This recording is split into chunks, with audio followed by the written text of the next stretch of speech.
So, I wanted to tell you first and foremost, I love this documentary so much. I'm such a huge fan of Pavarotti. And I noticed that the through line throughout most of the documentary was using his song Nessa Dorma. And that song has been sung by so many people, Andre Bocelli, Aretha Franklin. Why did you use that particular song as a through line for the film? Well, it was very central to the sort of next level that he went to. It seemed important, and the first time we really shared it is with the three tenors. So that wasn't like him, really giving us what he's got as it relates to Nessa Dorma.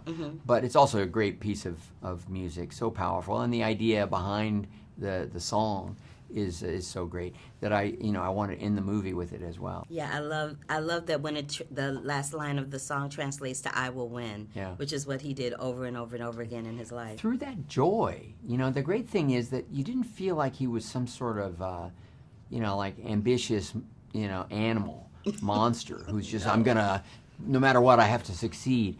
It's really that he just,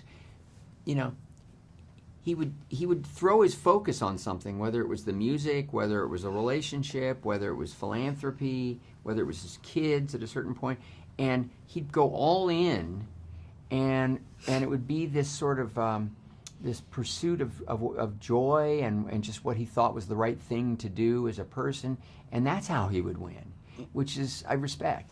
He says, with his stage fright, I go to die, which made me laugh out loud because I'm a singer and I have immensely horrible stage fright. Yeah. So I was wondering, when you're doing your films and you're about to shoot for the first time on any given project, do you have a saying that you kind of say to yourself before you start? When I'm feeling overwhelmed, I just focus and I say, okay, what's my job today?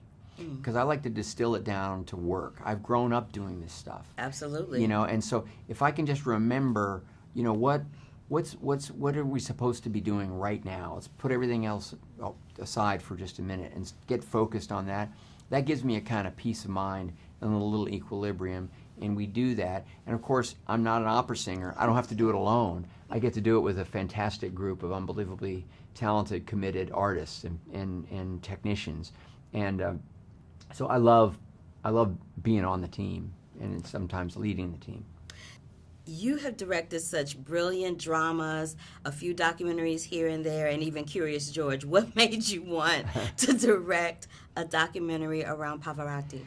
Well, I did this documentary a few years ago called The Beatles 8 Days a Week, and this is the same creative team. And we just wanted to work together again because our chemistry was really good. And so Nigel Sinclair, the producer, brought the idea of Pavarotti, and some of us knew a little more about Pavarotti. I didn't know that much, other than that he was great, and I'd heard him and so forth. But when we started delving into his journey and that charisma, and then we began to see that, if you look at the lyrics of these arias, these songs, there are times when he's at a certain age and he's actually singing about something that's very close to what he's living through. And I began to think, oh man, this is like using great songs to help score a movie. Oh. We can do an opera about Pavarotti using Pavarotti's performances and these arias. And that became a sort of a early guiding principle.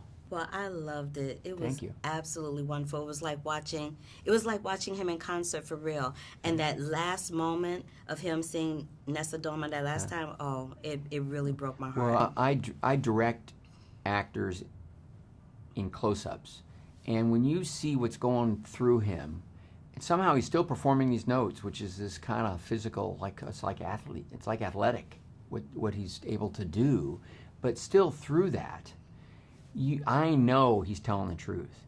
That guy is expressing himself through that music, and it means a lot to me. And I think it's why, I made the movie really for people who don't know that much about opera. I wanted it to be to feel right and authentic and respect the art form and respect the man for those who really do know. But I think my greatest joy is when I'm hearing from people who sort of say, well, I don't know that much about opera, but wow, what a great story. And I didn't know I could feel the way I felt watching it, through an opera performance. And so that's my goal. Thank you so much. Appreciate it. I'm a